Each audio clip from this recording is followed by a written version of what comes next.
আরাফাত দিনের দোয়া হলো সবচেয়ে সেরা দোয়া। বছরে যে কোনো সময়ের মধ্যে সেরা দোয়া হলো আরাফাত দিনের দোয়া। আরাফাত দিনের অনুসরণে জিলহজের 9 তারিখে পৃথিবীর বিভিন্ন প্রান্তে থাকা মুসলমানরা নফল রোজা রাখবেন। এতে 1 বছর পূর্বের আর হায়াতে বাঁচিয়ে রাখলে আল্লাহ তাআলা অগ্রিম 1 বছরের গুনাহ আল্লাহ মাফ করে দিবেন। এই রোজাটাকে জিলহজের 9 তারিখেই রাখবো নাকি যে আপনার আরাফাত দিন হাজিদের অবস্থানকে হিসাব করে রাখবো? আরাফাত দিনের বিশেষ আমল কি বিস্তারিত বলুন।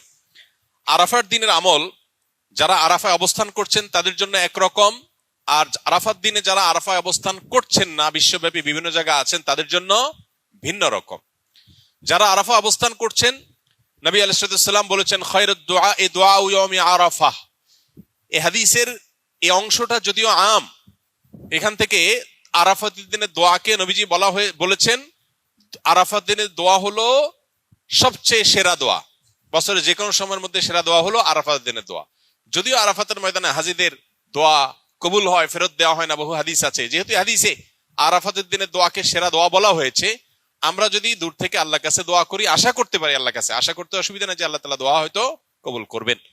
দ্বিতীয়ত নবী আলাইহিস সালাম বলেছেন খায়রুমা ওয়া খায়রুমা আনা কুলতু আনা ওয়ান নাবিয়্যুনা মিন ক্বাবলি লা ইলাহা ইল্লাল্লাহু ওয়াহদাহু লা শারীকা লাহু লাহুল মুলকু ওয়া লাহুল হামদু ওয়া হুয়া আলা কুল্লি শাইইন কাদির।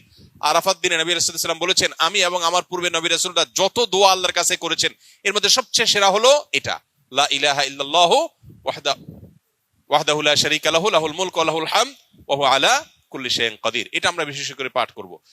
আরাফাত দিনে হাজী সাহেবদের জন্য রোজা রাখা নিষেধ, বেশি বেশি দোয়া করবেন তারা, তাদের জন্য করণীয় আমলগুলো। আর আরাফাত দিনের অনুসরণে জিলহজের 9 তারিখে পৃথিবীর বিভিন্ন প্রান্তে থাকা মুসলমানরা নফল রোজা রাখবেন। এতে 1 বছর পূর্বের আর হায়াতে বাঁচিয়ে রাখলে আল্লাহ তাআলা অগ্রিম 1 বছরের গুনাহ আল্লাহ মাফ করে দিবেন। এজন্য আরাফাত দিনে নফল রোজা রাখবো ইনশাআল্লাহ। এই দোয়াটা কি এই রোজাটাকে জিলহজের 9 তারিখেই রাখবো নাকি যে আপনার আরাফাত দিন হাজিদের অবস্থানকে হিসাব করে রাখবো? এটা নিয়ে দুই রকমের মত আজকাল শোনা যায়। তবে আরাফাত দিনে হাজিরা অবস্থান করছেন হুবহু ওইটার সাথে মিল রেখে গোটা বিশ্বে আসলে ওই দিনে একই সময় রোজা রাখা এটা সব ক্ষেত্রে সম্ভব না, ভৌগোলিকভাবে এটা সম্ভব না। এই জন্য জিলহজের 9 তারিখটা যদি কেউ রোজা রাখেন ইনশাআল্লাহ বিদিনিল্লাহ তিনি এই ফজিলত এবং এই তাৎপর্য মাহাত্ম পেয়ে যাবেন, এবং এই মতটা অধিকতর সব দিক থেকে সমৃদ্ধ এবং যুক্তি সমৃদ্ধ।